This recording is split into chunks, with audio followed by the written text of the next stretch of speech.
Mga ka-Republic, ilang araw na mula nang dumating ang 7'3" na si Bolbol na magiging import ng TNT para sa Commissioner's Cup ay hindi pa rin matapos-tapos ang usapan tungkol sa kanya. Biglang naging heavy favorite ang talk and text. Halos nakatitiyak na raw ng corona ang tropang 5G. Ngunit ayaw pa kasiguro ni Chot Reyes. Depende pa rin daw kung paano makaka-adapt ang former NBA player sa sistema ng TNT. Gusto pa rin bang magpa-underdog ni Coach Chot kahit obvious na sila ang yamado sa paparating na conference?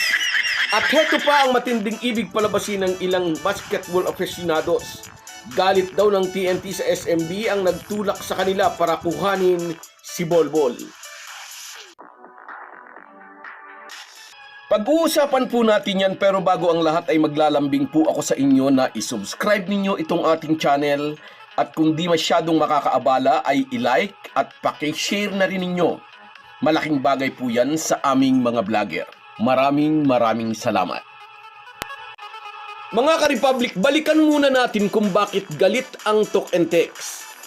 Malapit na sana abot kamay na halos ng tropang 5G ang Grand Slam nung nakaraang season 49. Isang kampyonato na lang ang kulang para makumpleto ang Triple Crown. Mapapabilang na sana sila sa mga Grand Slam teams sa PBA, Crispa, San Miguel, San Miguel at Alaska. Makakahilera na sana ang pangalan ni Chot Reyes sa mga coach na nakasungkit ng Grand Slam title. Baby Dalupan, Tommy Manotok, Norman Black at si Tim Cone 2 beses. Sa Governor's Cup at Commissioner's Cup noong season 49, matagumpay na nasungkit ng talk and text ang magkasunod na kampyonato. 2 beses nilang binigo ang Hinebra sa magkasunod na conference, kaya naikasa ang Triple Crown ambition ng kupunan. Ngunit humarang sa landas ng TNT for Greatness ang powerhouse SMB sa third conference na nagkataong All-Filipino. Walang import na bubuhat sa team. Di tulad sa Governors at Commissioners Cup, mayroon silang go-to-guy import na gagawa ng puntos sa mga krusyal na oras. Maraming beses silang sinagip ni Randy Hollis Jefferson upang 2 beses na daigin ng Hinebra sa Governors at Commissioners Cup Finals. In fairness, mahusay talaga si RHJ. Tinalo man ito ni Brownlee sa Asian Games gold medal match. Sa PBA ay 3 beses niyang tinalo ang Hinebra resident import. Buo ang tiwala ni RHJ na kayang mag-Grand Slam ng TNT noong season 49. Ngunit ang powerhouse SMB ang nakatapat na mga ito sa Philippine Cup Finals. At aminado ang lahat ng coach sa PBA, pagdating sa All-Filipino ang SMB ang gold standard. Dahil ito kay Junmar Fajardo, ang nag-iisang PBA 9-time MVP. At sa loob nga ng 6 na laro, pinataob ng San Miguel ang talk and text para wakasan ang kanilang Grand Slam ambition. Masakit sa tropang 5G dahil halos ando na sila, halos abot kamay na nila ang mailap na Grand Slam. At sa pagpasok ng season 50, naging first conference ang Philippine Cup. Muli ang SMB ang nakaharap ng TNT sa finals. Muli silang tinalo ng San Miguel dahil ulit kay Junmar Fajardo na bukod sa hinirang na finals MVP ay nanalo ring best player of the conference. 2 sunod na binigo ng SMB ang TNT. Kaya opinyon ng mga fans, galit na ang TNT. Gusto na nilang wakasan ang dominasyon ng Junmar Fajardo-led SMB sa PBA. Kaya raw kinuha ng tropang 5G si Bolbol. Sabi pa ng iba, pagod na raw ang TNT na maging runner-up. Kumbaga raw, ang pagkuha kay Bolbol ay parang nuclear option ng talk and text para tuluyang gibain ang paghahari ng San Miguel. Sa height na 7'3" at wingspan na halos 8 feet, sino ang ipantatapat ng kalaban kay Bolbol?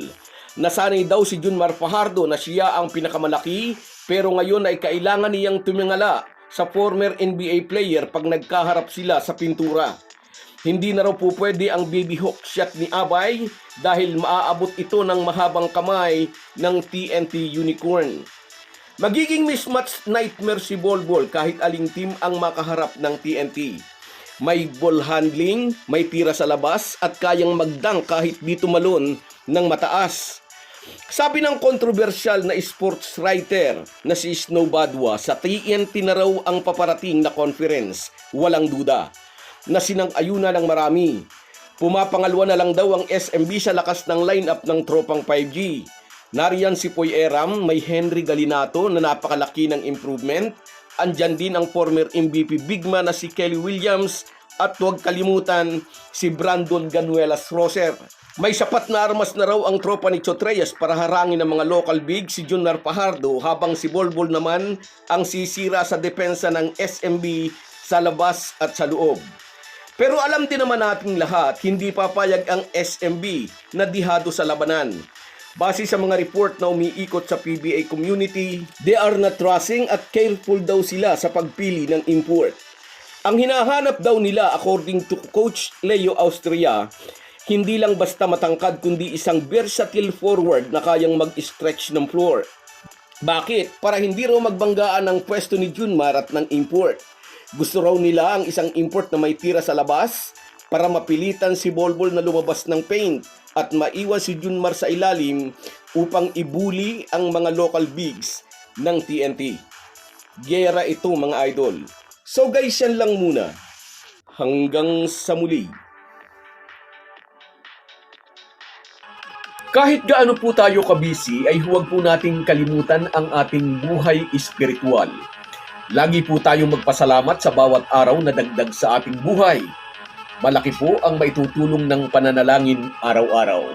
Isang paalala po mula sa inyong Halo Halo Sports Republic.